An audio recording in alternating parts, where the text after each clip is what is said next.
After the intense events at Zhenhuang Fortress, the long-awaited moment has finally arrived. Xiao Xiao has not been removed from the story. Xiao Yan personally heads to the fortress, risking everything to rescue her from the clutches of the Soul Palace. And in a deeply emotional moment, father and daughter finally reunite. But that's just the beginning. In the official preview for episode 160, something even more nostalgic occurs. Dan King Gu. He makes his return. Once a legendary alchemist of the Jiama Empire, he had a storied history with Xiao Yan. Not only was he Xiao Yan's rival in love, especially during the time of Yunyun's wedding, but he also competed fiercely with Xiao Yan in the art of alchemy. Unfortunately for Gu He, he was completely defeated by Xiao Yan, both in terms of strength and skill. That loss had a major impact, so much so that Gu He eventually chose to become one of Xiao Yan's subordinates and was assigned to establish and lead the Pill Hall. Now Gu He returns, still as refined and elegant as ever. But upon seeing Xiao Yan again, old feelings of pride and resentment bubble to the surface. He attempts to challenge Xiao Yan, hoping to reclaim a sliver of dignity. However, reality quickly asserts itself. Xiao Yan effortlessly suppresses him. Yet in this moment of humility, Gu He doesn't resist further. Instead, he accepts Xiao Yan's command and returns to the Dan Hall with a message. All alchemists are to gather the following day because Xiao Yan himself will demonstrate a live alchemy session. But Xiao Yan's purpose isn't merely to show off. He has a deeply personal reason. Upon returning to the Flame Alliance, he doesn't even pause to rest. Instead, he begins preparations to refine the Yishi Dan, a top-tier 8th grade pill, specifically for his daughter Xiao Xiao. Why? Because Xiao Xiao, now harboring the powerful bloodline of a half-life 7-colored sky-swallowing python, already possesses Duzong-level strength. She's at the very beginning of her cultivation journey, and Xiao Yan wants to ensure that she builds her foundation upon something far stronger than the usual. The commonly used Heavenly Soul Blood Melting Pill, a low-grade 7th-tier pill, is no longer sufficient in Xiao Yan's eyes, not for his daughter. As an 8th-tier alchemy master, he decides to make a statement. In front of the entire alchemy hall, he summons the mighty 5-colored Pill Thunder, allowing the heavenly demon puppet to absorb the energy and stabilize the concoction. He successfully refines the Yishi Dan, proving his mastery before an audience.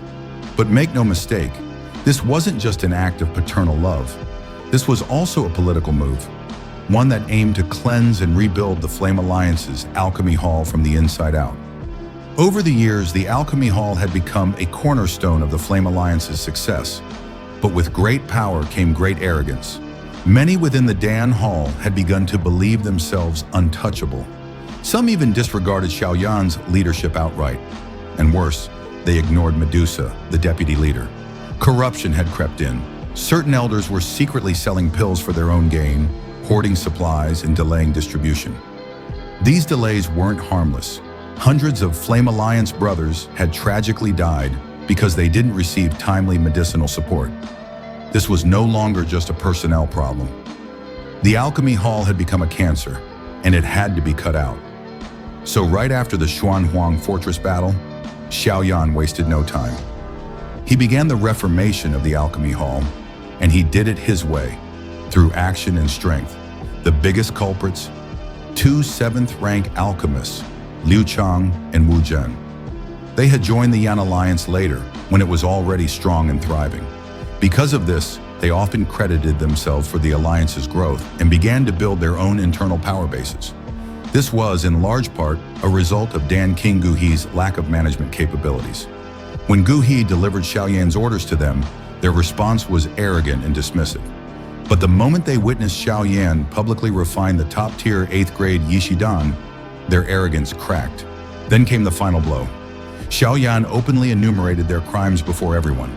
Liu Chang and Zhen, realizing the gravity of their situation, even considered defecting from the Yan Alliance. But Xiao Yan wasn't about to let them walk away and spread poison elsewhere. He executed Liu Chang on the spot, a brutal but necessary move, a clear message to everyone. Corruption would not be tolerated. The Flame Alliance would not rot from within. And so, in one masterful sequence, Xiao Yan reunites with his daughter, proves his supremacy in alchemy, reestablishes discipline within the Dan Hall, and eliminates the cancer eating away at the Flame Alliance's core. His flame burns hotter than ever, not just as a cultivator, but as a leader, a father, and a symbol of justice. Are you looking forward to seeing Xiao Yan personally refine the Yishi Dan for Xiao Xiao? Let us know in the comments. And if you enjoyed this breakdown, don't forget to like and subscribe for more updates on Battle Through the Heavens. Thanks for watching. See you in the next video.